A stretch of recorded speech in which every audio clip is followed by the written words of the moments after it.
ఏడు రంగుల వాన రెండు కళ్ళల్లోన కారణం ఎవరంటే అక్షరాల నువ్వే. ఇన్ని నాళ్ళుగా ఉన్నా ఇప్పుడే పుడుతున్నా కారణం ఎవరంటే ఖచ్చితంగా నువ్వే.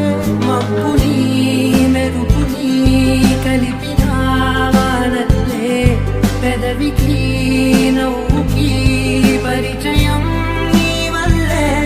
చిగురుపై చినుకులే ఎగిరితే ఎంతందం మనసుకో జ్ఞాపకం